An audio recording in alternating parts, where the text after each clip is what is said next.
한 번에 합격 해커스. 네, 안녕하십니까. 저는 해커스 공무원학원에서 한국사를 수업하고 있는 이중석입니다. 오늘 시험 보시느라고 정말 수고 많으셨습니다. 짧게는 뭐 몇 개월일 수도 있고, 또 긴 분은 또 몇 년씩 이렇게 진짜 엄청난 시간을 녹여서 보는 시험이죠.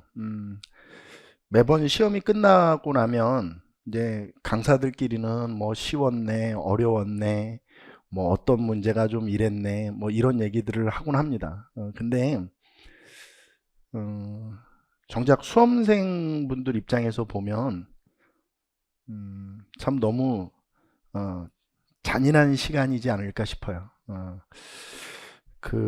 뭐가 쉽다 어렵다의 문제는 아닌 것 같습니다.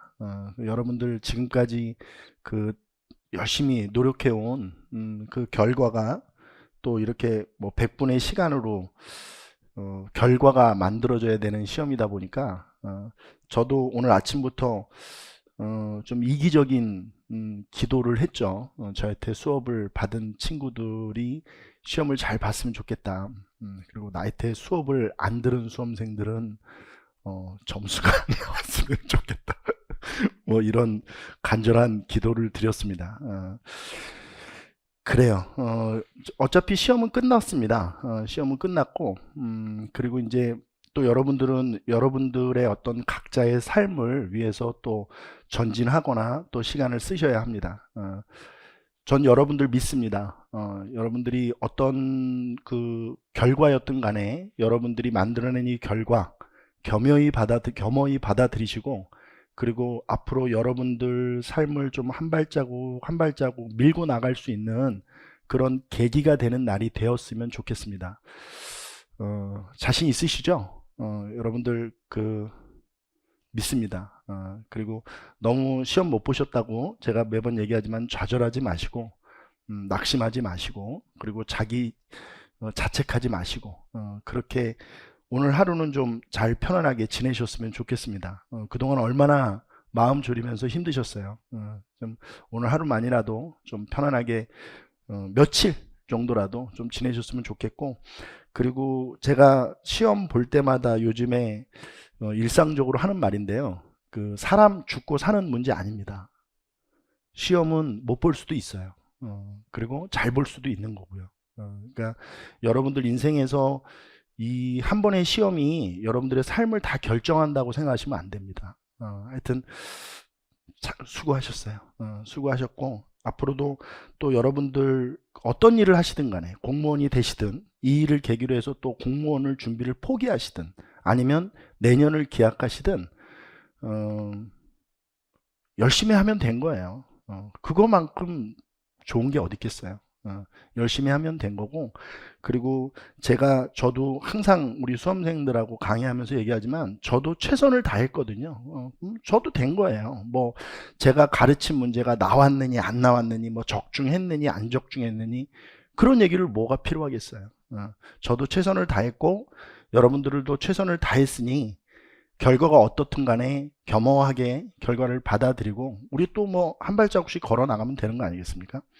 자, 본격적으로 좀 한번 해보죠. 지금 실시간으로 제가 여기 핸드폰을 켜놓고 있거든요. 실시간 채팅인데요. 올려주시면 여기 채팅창이죠. 여기에 올려주시면 라이브로 제가 바로바로 확인이 되니까 뭐 궁금하시거나 너 오늘 왜 뭐 그렇게 생겼니 뭐 이런 질문 좋습니다.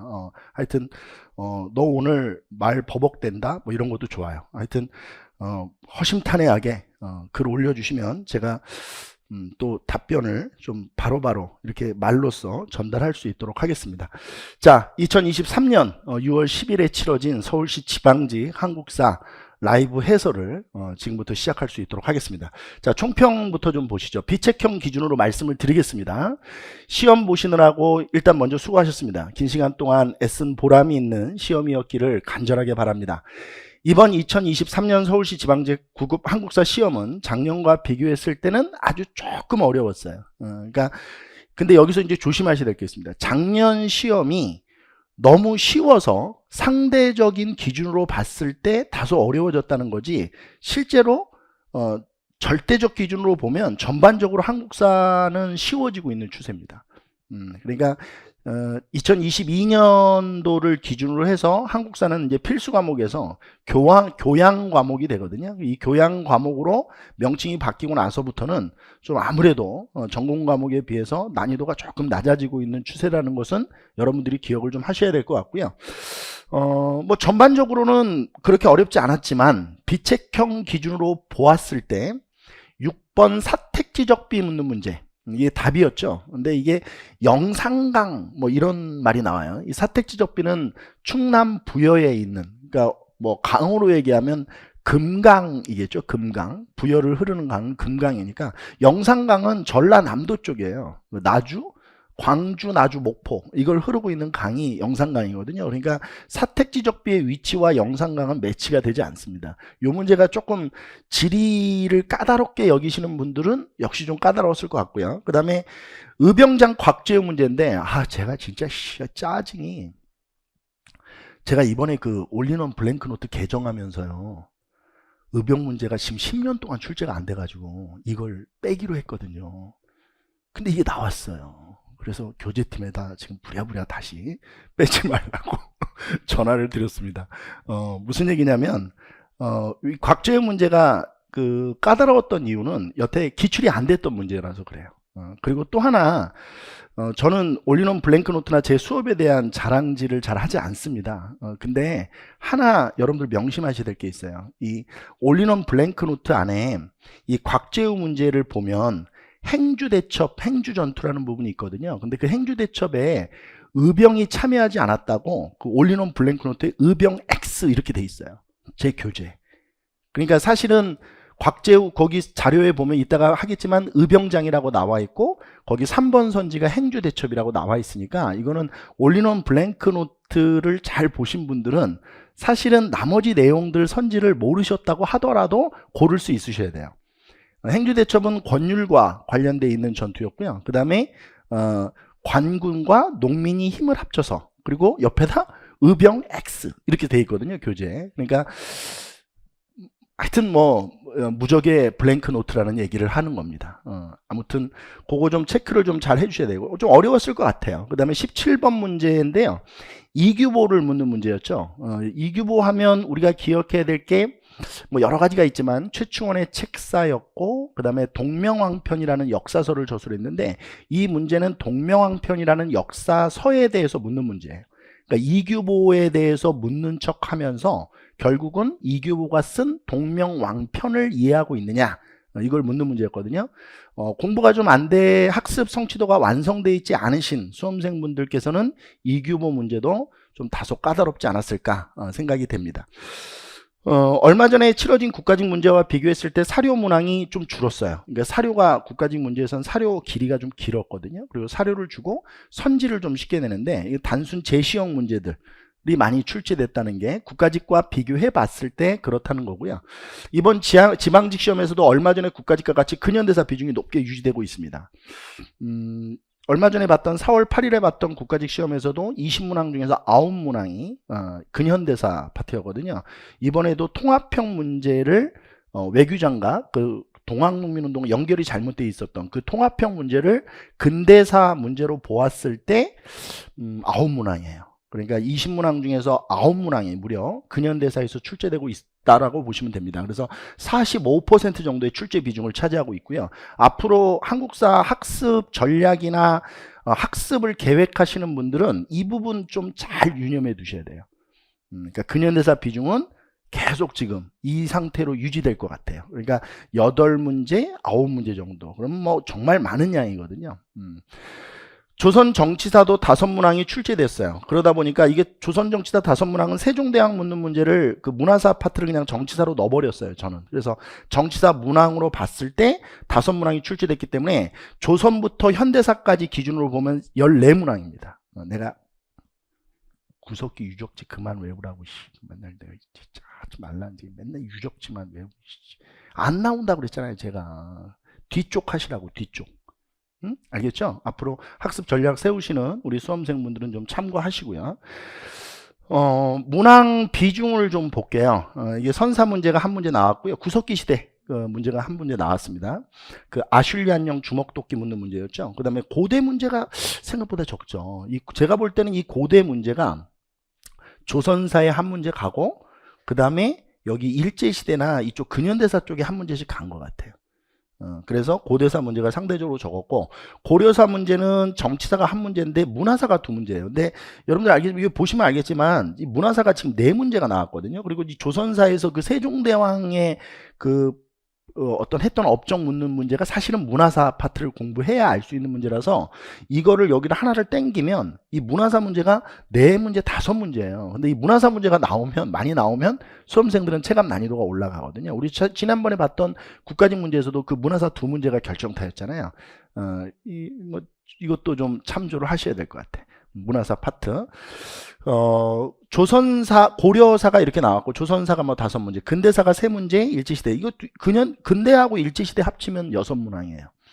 그리고 현대사 두 문제 포함하면 여덟 문항, 통합형 문제 여기 근현대사로 넣으면 아홉 문항입니다. 좀 유념하셨으면 좋겠습니다. 일단, 이번에 치러진 총평은 여기까지 하고 바로 이어서 문제 해설 강의를 시작할 수 있도록 하겠습니다. 자, 이거 저기 채팅창 좀 한번 확인해 볼까요?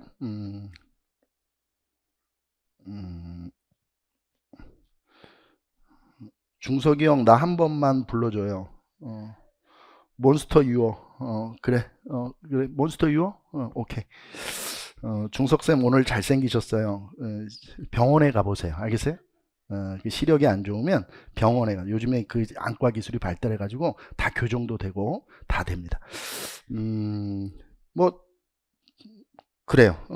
올려주세요. 채팅창에. 고정원 씨 짱나 다포 주심포만 졸라게 외웠는데 잘했어요. 잘했어요. 그리고 다포 주심포 이렇게 외우다 보면 본인이 공포가 되는 것 같지 않아요? 자, 해설 진행할 수 있도록 하겠습니다. 채팅창 열려 있으니까 제가 이렇게 수시로 지금 확인하면서 보니까 올려주세요. 자, 지금 이 해설 들어가기 전에 여러분들한테 좀 당부드리고 싶은 게 있어요. 제가 해설 강의 할 때마다 얘기 드리는데, 이 해설 강의를 통해서 공부를 하자는 건 아니에요.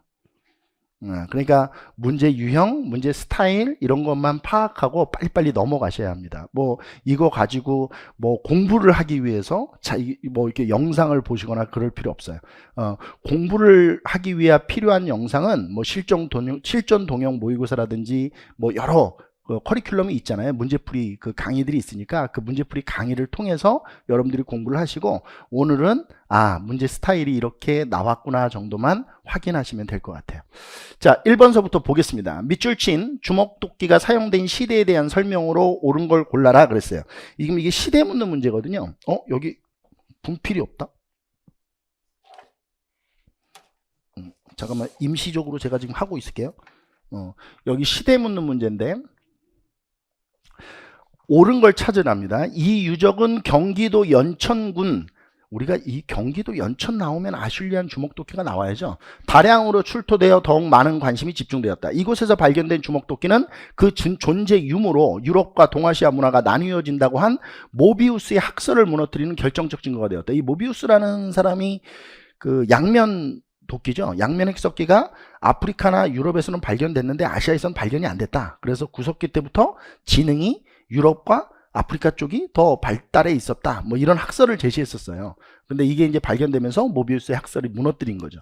그러니까 제국주의적 학설인데, 아무튼 뭐 중요한 거는 이 주먹도끼가 사용된 건 구석기입니다. 동굴이나 바위, 그늘, 강가의 막집 등에 살았다. 이게 정답이고요. 내부에 화덕이 있는 움집이 일반적 주거. 자, 이 움집이 등장한 시기는 신석기예요. 왜요? 정착을 하니까. 구석기는 정착을 안 하니까 집을 만들지 않잖아요. 그러니까 신석기 시대 때 집이 만들어지면서 움집이 나오는 거죠. 자, 그 다음에 3번 보면 토기를 만들어 음식을 조리하거나 식량을 저장하였다. 이것도 신석기 시대부터 나오는 말입니다. 신석기 시대부터 토기. 농사를 짓기 시작하면, 그죠? 토기가 만들어지는 거죠. 구릉에 마을을 형성하고 그 주변에 도랑을 파고, 이 도랑이나 목책은 방어시설이잖아요. 방어시설은 뭐가 발생해야 방어시설이 생겨요. 그렇지, 전쟁이 생겨야지. 근데 전쟁은 왜 발생하죠? 제가 전쟁 왜 한다고 그랬어요? 뺏기 위해서 하는 거죠. 그러면 뺏을 게 있어야 전쟁을 하는 거잖아요. 잉여 생산물 발생했을 때, 이건 청동기 때 상황입니다. 자, 이렇게 해서 넘어갈 수 있도록 하겠습니다. 자, 그 다음에 2번 가시죠. 가 군사 조직에 대한 설명으로 옳은 것은 그랬습니다. 고려 정부는 몽골과 강화를 맺고 개경으로 돌아갔대요. 대몽황전에 적극적이었던 이들은 개경 환도를 반대하고 반란을 일으켰대요. 이어 진도로 근거지를 옮기면서 항쟁을 전개했대요. 삼별초네요. 삼별초의 항쟁을 얘기하는 거잖아요. 포수, 사수, 살수, 삼수병은 훈련동함이잖아요. 조선시대의 중앙군 훈련동함에 대한 설명이고요. 윤관의 건의로 편성된 기병 중심의 부대, 이거 별무반이네요. 여진 정벌을 위해서 만들어진 별무반. 도적을 잡기 위해 설치한 야별초에서 시작이 돼요. 이 야별초가 좌별초, 우별초로 나누어지고 여기에 몽골의 포로로 잡혀갔다가 돌아온 신의군이 합쳐지면서 삼별초가 되는 거죠. 이 새끼가 정답입니다. 4번 양계지방에서 국경지역 방어를 맡았던 상비. 양계라는 지역 자체가 고려시대에 있었던 거고 북계, 동계. 그럼 북계, 동계, 계 아래에 있던 게 진이죠. 아, 주진군.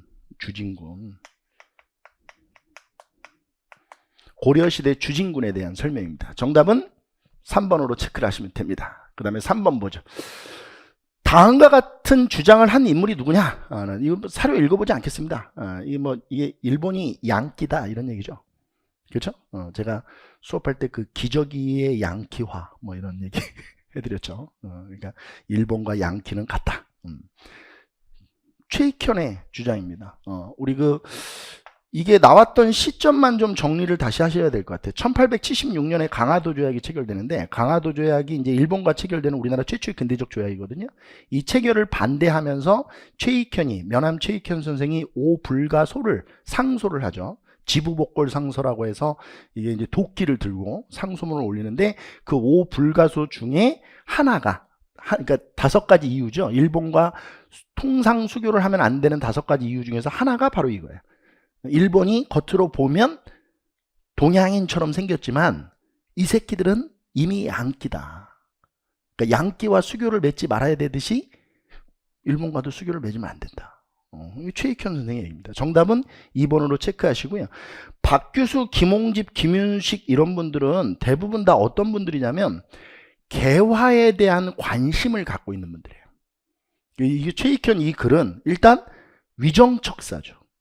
그러니까 절대로 서양과 수교를 맺으면 안 된다. 이런 얘기니까 좀 결이 달라요. 이 사람들과. 그러니까 박규수, 여기 보이는 뭐 김홍집, 김윤식 이런 사람들은 대부분 다 개화 사상을 가지고 있는 분들입니다. 자, 4번 보시죠. 다음에서 설명하고 있는 신문이 뭐냐 이렇게 돼 있습니다. 채팅 좀 한번 볼까요?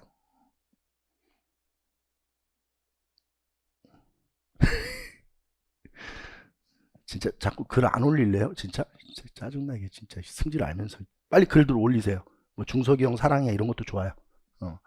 서재필이 정부 지원을 받아 창간했고 한글판을 발행하여 서양의 문물과 제도를 소개했대요. 영문판까지 발행. 이건 독립신문이죠. 이건 넘어갑시다. 뭐 다른 거는 뭐 전혀 뭐 연결이 안 되는 신문들을 지금 해놓은 거니까. 그 다음에 5번 보시죠. 가나에 들어갈 왕의 업적으로 옳은 것 그랬습니다. 삼국의 역사로는 고구려에 유기가 있었는데 영양왕 때 이문진이 이를 간추려 신집 5권을 편찬했고요.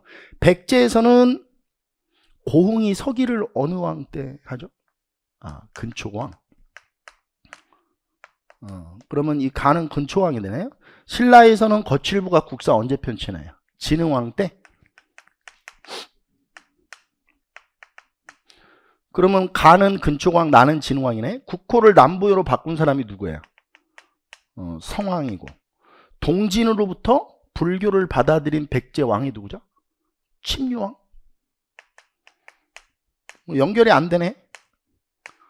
그 다음에 화랑도를 국가적 조직으로 이게 진흥왕이네. 이게 정답. 병부를 처음으로 설치한 거는 법풍왕입니다. 왕 업적 묻는 문제였는데 고대사 문제가 출제 비중이 거의 없었어요. 이번 시험에. 역시 삼국시대 왕 업종 묻는 문제가 한 문제 나왔습니다. 뭐 무조건 나온다고 봐야죠. 그렇죠? 삼국시대 왕 묻는 문제는 무조건 출제된다. 이렇게 보시면 됩니다. 자, 그 다음에 6번이죠. 다음 문화재와 이를 통해 알 수 있는 내용의 연결이 옳은 것은 그랬어요. 이 사택지적비 문제입니다. 아까 전에 잠깐 그 서론에서 서두에 얘기했던 건데요. 이 사택지적비는 충남 부여에 세워진 거예요. 사비. 예, 사택지적이 의자왕 때 귀족이 저기 높은 귀족이었잖아요. 상자평까지 지낸. 이게 말이 안 돼요. 영산강 유역까지 진출한 거를 사택지적이 충남 부여에 있는데 영산강까지 진출했다는 걸 사택지적이 뭘 보여줘요? 말이 안 되는 거지. 예. 솔직히 얘기해봐요. 영산강 어디 있는지 몰랐지. 영산강은 전라남도에 흐르는 강이에요. 그래서 제가 수업할 때도 광주, 나주, 목포 이렇게 영산강이 이렇게 흐른다고 했었는데 답은 1번입니다. 임신서기석은 신라에서 청년들이 유교 경전 열심히 공부하자. 뭐 3년 안에 뭐 시경, 서경, 역경, 춘추, 예기 뭐 이런 것들을 열심히 공부해 보겠다 이런 다짐의 글이죠. 그 다음에 충주 중원 고구려비예요. 고구려가 5세기 때 남한강 유역까지 진출했다는 것을 보여주는 비석이고요. 호우명 그릇은 5세기 초 고구려와 신라의 밀접. 이게 호우명 그릇이 호우총에서 출토가 됐는데 호우총이 경주에 있잖아요. 근데 경주에서 출토된 그 호우총에서 출토된 그 호우명 그릇 밑바닥이 뭐라고 돼 있어요? 국강사진 광개토왕 광개토대왕 호태왕이라고 돼 있죠. 그게 뭐예요? 광개토대왕 때 그러니까 고구려의 그릇이잖아요. 근데 왜 그게 광개토대왕이라고 명문화되어 있는 그릇이 왜 경주에서 발견됐겠느냐? 이거니까 이거잖아요. 고구려와 신라와의 밀접한 관련을 보여주는 거죠. 7번. 밑줄 친 곽제우에 대한 설명으로 옳지 않은 것은 그랬어요. 여러 도에서 의병이 일어났다. 제가 볼 때는 이게 중요해요. 이 문제를 풀 때 중요한 건 의병에 대해서 묻는 거예요.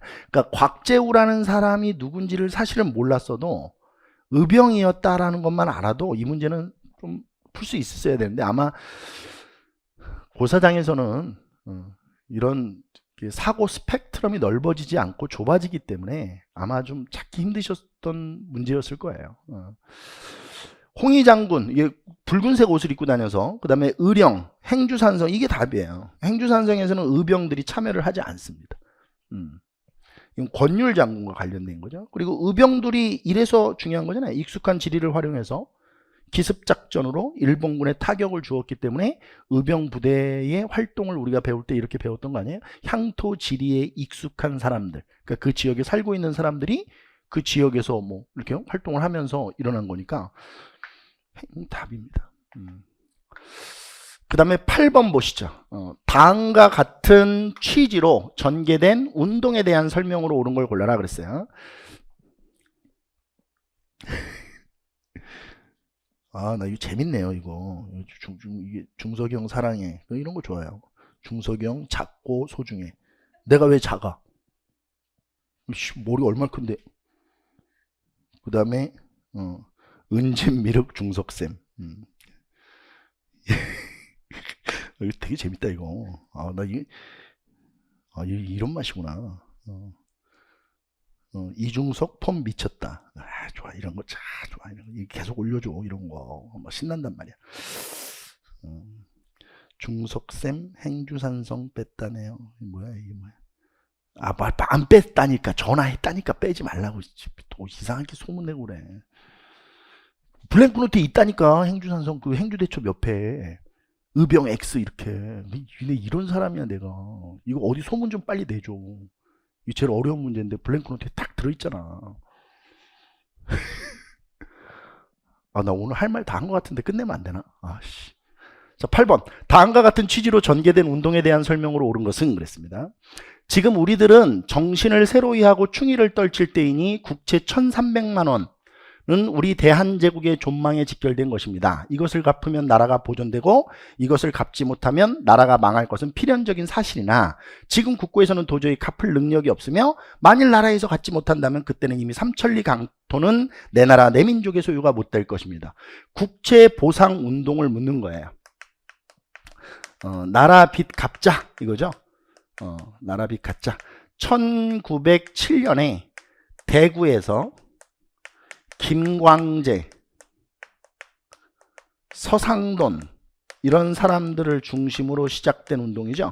물론 국채보상기성회가 서울에서 만들어지면서 이게 전국적으로 확산되고 국채보상운동을 전국적으로 확산시켰던 신문은 바로 이 신문이에요. 양기탁에 의해서 이 대한매일신보가 국채보상운동을 가장 적극적으로 홍보해줬던 신문이죠. 자, 1번서부터 한번 보겠습니다.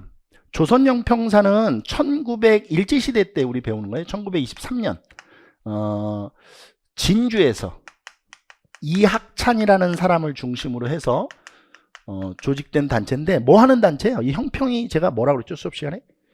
저울, 백정들이 쓰는 저울이죠. 이게 저기 쟁반 달려있는 저울. 그래서 여기 올리면 이게 추를 이렇게 해서 딱 무게를 맞추는 거예요.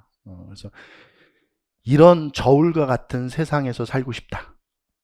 이게 백정들이 일으켰던 백정들의 차별 철폐 운동이죠. 관련이 없어요. 백정들의 차별 철폐 운동, 이거는 조선형평사에서 주도했던 거예요. 그 다음에 조선물산 장려에도 역시 마찬가지인데요. 이게 일제시대 때 배우는 거잖아요.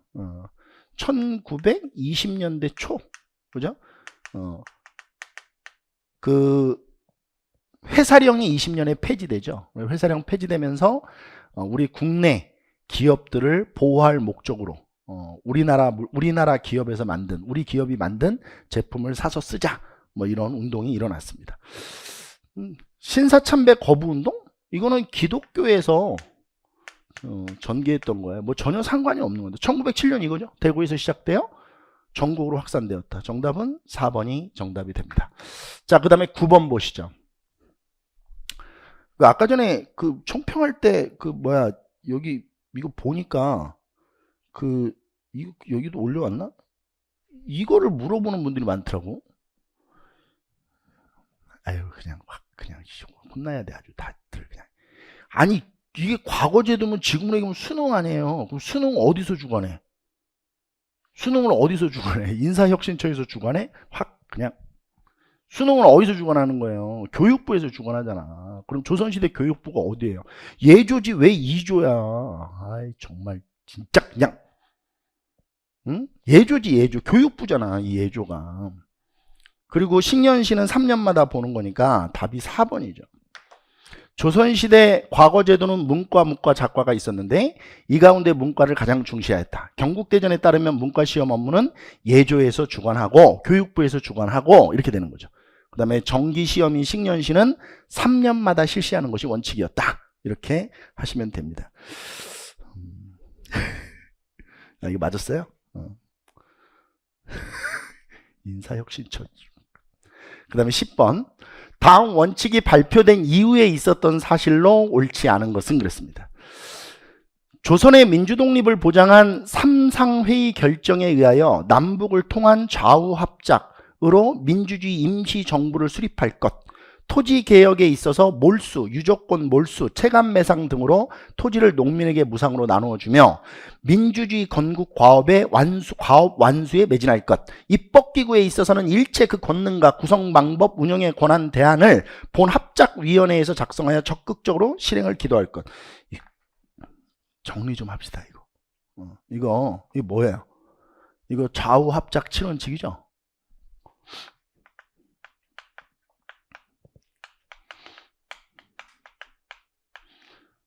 좌우합작 7원칙은 어디에서 발표하나요? 좌우합작위원회에서 발표한 거잖아요. 좌우합작위원회에서 발표한 거죠. 자, 여기서 잠깐 퀴즈. 좌우합작위원회 뭐 때문에 만들어졌다고 했죠? 중서희가 수업 시간에? 이승만의 정읍발언. 그럼 이승만은 정읍발언 왜 했다고 했죠? 1차 미소 공동위원회가 결렬되자 정부 수립이 묘연해지자 이승만이 정읍발언을 한 거예요. 그러니까 정리를 해보면 이승만의 정읍발언, 이게 남한 단독정부 수립이죠. 이걸 주장한 건데 이승만의 정읍발언이 나온 거예요. 그럼 이승만의 정읍발언은 뭐 때문에 나온 거라고 했어요? 1차 미소 공동위원회가 결렬돼서 나온 거예요. 그러니까 원래 미소공동위원회에서 정부 수립해 주기로 했었잖아요. 근데 이게 결렬되니까 정부가 수립이 안 되니까 이승만이가 그럼 남한에서만이라도 빨리 정부를 수립하자 이렇게 얘기했던 거 아니에요. 1차 미소 공유예요. 그럼 1차 미소 공동위원회가 언제 개최됐냐면 46년 3월부터 5월, 여기 5월에 결렬이 돼요. 그래서 이게 1946년 6월에 이 정업 발언이 되고 좌우합작위원회가 46년 7월에 만들어져요. 이게 이 좌우합작위원회에서 46년 10월에 좌우합작 7원칙이 발표되죠. 근데 여기 한번 봐요. 정말 이후에 있었던 사실을 옳지 않은 거 찾는 거예요. 참 여러분들한테 화내는 거 아니에요. 또 막 욕 올리고 그러면 안 돼? 속 터지는 중속쌤. 아니 속은 안 터지는데 욕은 하지 마. 너 이 새끼 뭐 이런 거 하지 마. 여기 봐봐. 그럼 있었던 사실로 옳지 않은 것은이에요. 이후죠. 그럼 시간 문제잖아요. 중석이가 시간 문제는 인과관계 묻는 거라고 그랬잖아요. 인과관계. 그러니까 단순히 연도를 외우는데 집착하지 말라니까. 인과관계란 말이야. 그럼 이 이후에 있었던 사실로 옳지 않은 건데 여기 보면 1차 미소공동위원회는 좌우합작 7원칙이 이렇게 해서 나오니까 여기 있는 거잖아. 그럼 이게 이후에 1차 미소공동위원회가 열리는 게 말이 안 되잖아. 그러니까 이게 답이지 당연히. 오케이? 이거는 다 이후의 사건이에요. 뭐 3.15 부정선거에 대항하여 4.19 혁명이 일어났다. 이거 뭐 60년에 일어난 거고 7.18 청산을 위해 반민족행위 처벌법이 공포된 건 48년 9월에 공포된 거고 제헌국회에서 대통령 이승만 이건 48년 8월 15일에 우리 대한민국 정부가 출범한 거니까 이거는 다 이후에 발표된 거죠. 이것만 이전이다 이렇게 보시면 돼요. 제가 해방 전후사 문제 잘 봐놓으라고 우리가 그냥 시간을 얼마나 썼어요 여기에. 자 11번 봅시다. 밑줄 친 그에 대한 설명으로 옳은 것은 그는 화엄종을 중심으로 교종을 통합하고 해동 천태종을 창시하여 선종까지 포섭하려고 하였다. 그러나 그의 사후에 교단은 다시 분열되었고 권력층과 밀착되어 타락하는 양상까지. 뭐 스님이 이게 종교가 권력과 밀착하면 아주 개 같아지거든요. 또 우리 알잖아, 그죠? 맨하탄에 막 아파트 사고 막 그치? 장난 아니지. 이론적으로 이거 누군지 설명해야지. 이게 의천입니다. 의천. 해동 천태종. 그러면 의천에 대한 설명으로 옳은 것. 이론적인 교리 공부와 실천적 수행을 아우를 것을 주장했다. 이게 뭐예요? 교관 겸수? 이렇게 되네? 이게 답이네. 의천. 교관 겸수. 제가 공부도 열심히 하고 인간이 왜 사는지 생각도 열심히 하면서 살아야 된다고 그랬잖아요. 그죠? 공부만 하고 내가 왜 사는지 생각을 안 하면 어떤 사람이 된다고 그랬지? 알지? 공부 잘하는 띠떼끼. 공부 안 하고 맨날 왜 살지? 이것만 생각하면 착한 바보 된단 말이에요. 둘 다 사회에 기여 기능이 없어. 기여를 하면서 살아야지 사회에. 오케이? 참선과 독경은 물론 노동에도 힘을 쓰자. 이 결사운동 펼쳤던 분은 진울이고요. 삼국시대 이래 고승들의 전기를 정리하여 이 양반은 왜 나온 거야? 각훈인데. 백년사를 결성하여 극락 백년사? 백년결사? 요새. 요새 잘 나오죠. 그쵸? 제가 이거 수업하면서 요새 잘 나온다고 내가 계속 얘기하지 않았어? 12번. 가 시기에 있었던 사실로 옳지 않은 것은 그랬어요. 임진왜란이 1592년 연도를 써볼게요. 적확성을 위해서. 병자호란이 1636년에 일어납니다. 임진왜란은 선조 때 일어났고요. 왕으로 한번 해보죠. 병자호란은 인조 때 일어나요. 인조 반정이 발생해요. 인조 반정이 발생했으니까 인조가 왕이 됐을 거 아니에요. 이건 1623년에 일어난 사건이고 영창대군이 사망한 게 영창대군이 누구죠? 광해군 때 임모광후가 낳은 알았어. 임모광후가 낳은 아들. 이걸 우리 대북 소북 할 때 배웠죠.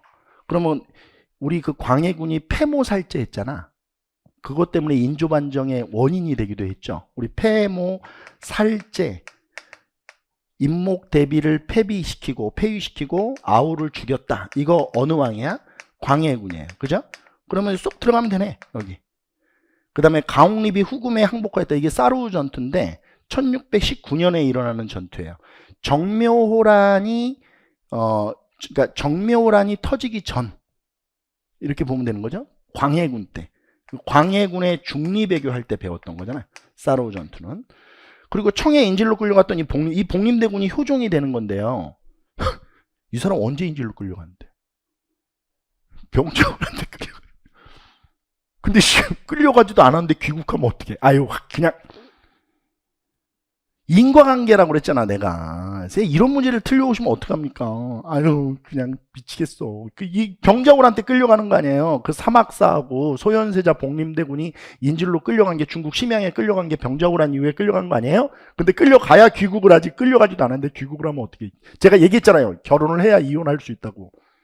결혼도 안 했는데 어떻게 이혼을 해. 끌려가야 귀국하지. 그냥 아주 속상해 죽겠어요. 문제 푸는 거 보면. 자, 13번. 여름 휴가를 맞아 강화도로 답사 여행을 떠나고자 한다.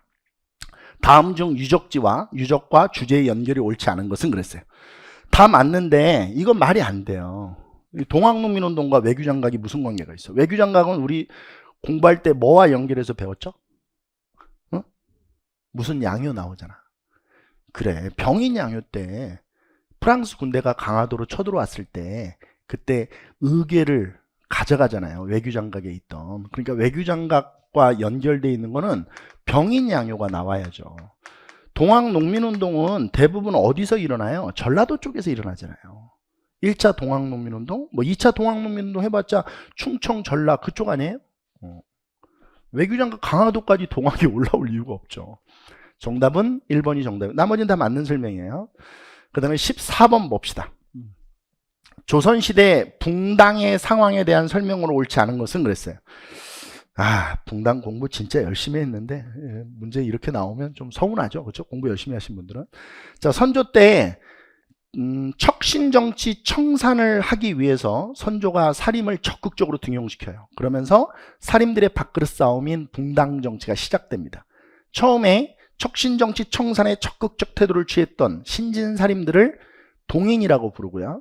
척신정치 청산에 소극적 태도를 취하고 있던 붕당을 서인이라고 부르면서 동인과 서인으로 이제 분열이 시작됩니다. 이게 정답이고요. 이게 맞는 얘기고요.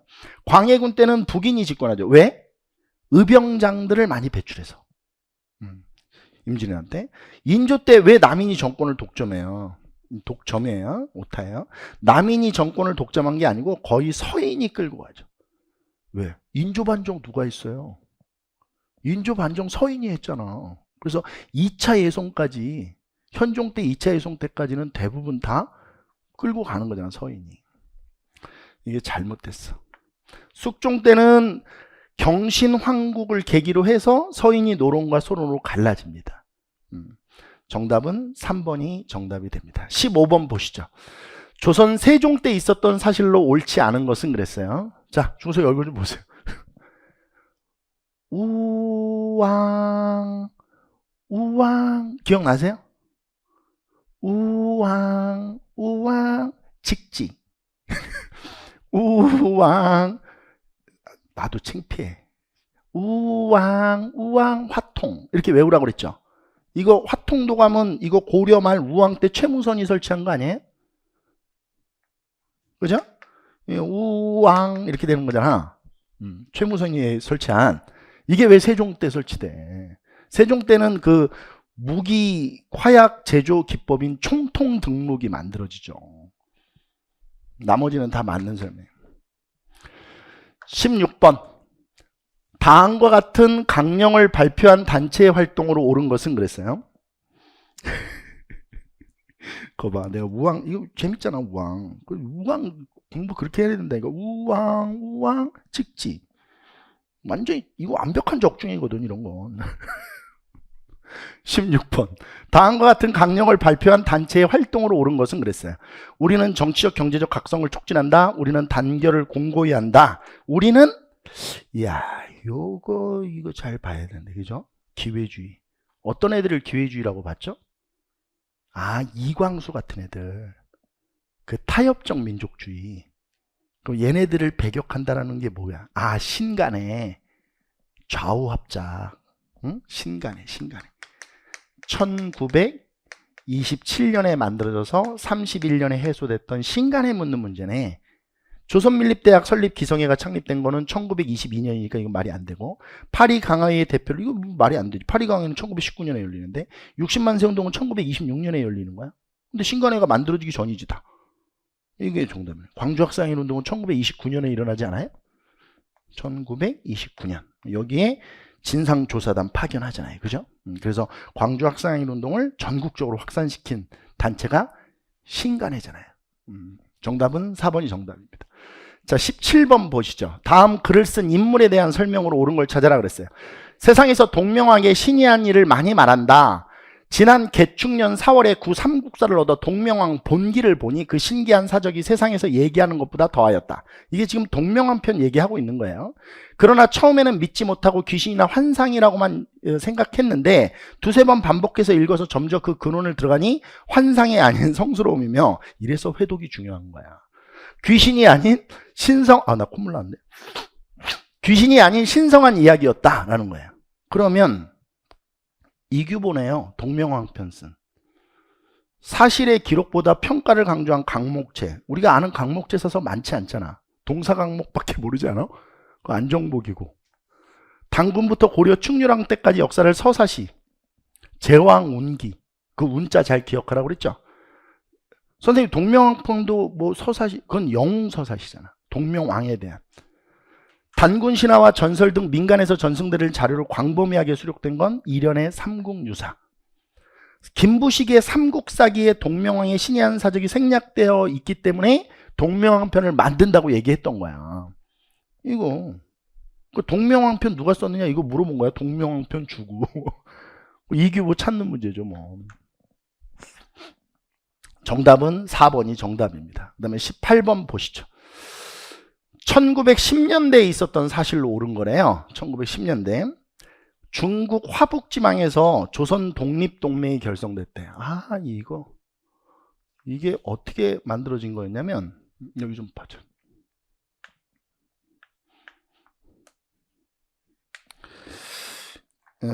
원래 그 한커우에서, 여기 한커우에서 조선 의용대가 1938년에 창설이 되죠. 이 조선의용대가 중국 관내에 설치된 최초의 독립군 부대거든요.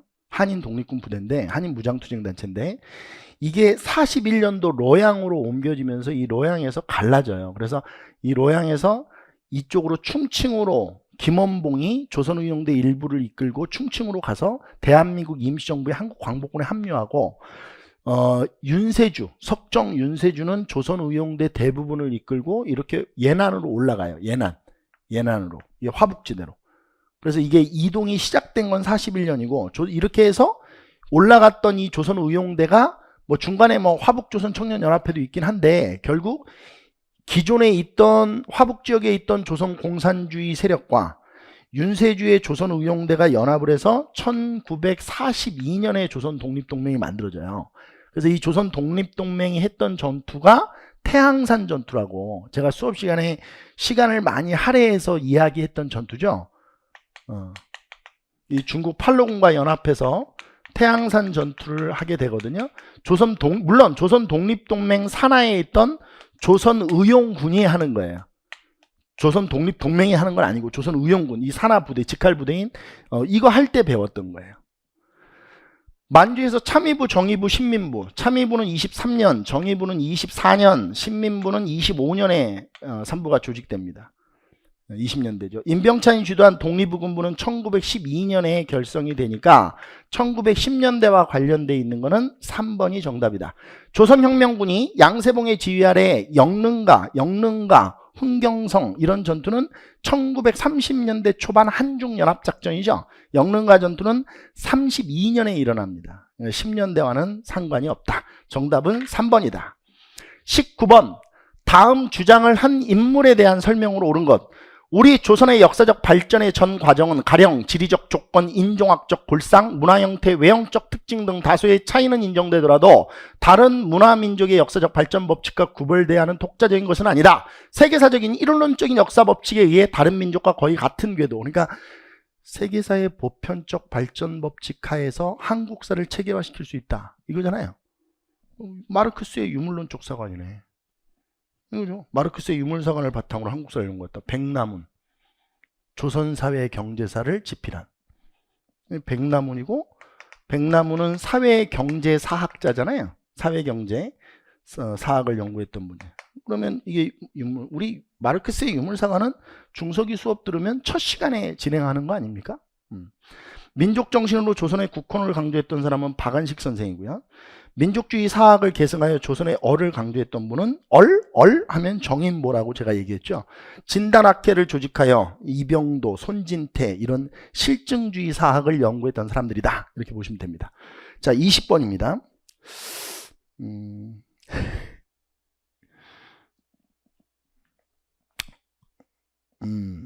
뭐 너무 좋아할 거 없어요. 맞췄다고. 마르크스밖에 할 게 없었대요. 자랑이에요.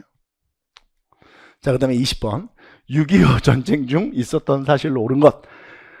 4번인데요. 답은. 왜냐하면 이 에치슨 선언은 6.25 전쟁의 원인이 되는 거라고 그랬잖아요. 약간의 원인이 되는. 50년 1월에 미 극동 방위선이 한국과 대만을 제외시키면서 북한의 어떤 침입이 일어날 수 있었다. 이렇게 얘기했지 않습니까? 그러니까 이거는 6.25 전쟁 중이 아니죠. 나머지는 다 6.25 전쟁 중이에요.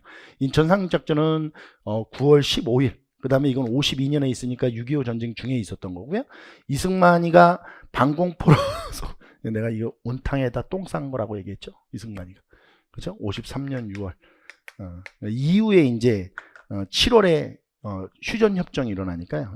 이것도 6.25 전쟁 중이라고 보시면 됩니다. 자, 고생하셨고요. 우리 그 실시간 채팅 다 끝났는데, 좋아요. 이런 거 개 웃기네. 이런 거 아주 좋습니다. 자, 여러분들 제가 그 아까 전에 총평 시작하기 전에 했던 말씀들 잘 좀 기억하시고, 너무 좌절하지 마시고, 힘내서 또 한 발씩 한 발씩 전진해 나가시길 기원하겠습니다. 저도 이 학원에서 또 다음 수험생들을 위해 또 수업 준비 열심히 해서 또 다른 수험생들을 기다리겠습니다. 여러분들도 좀 새로운 인생, 새로운 삶이 여러분들 앞에 잘 펼쳐지기를 기원하겠습니다. 저는 여기까지 하겠습니다. 고생하셨습니다.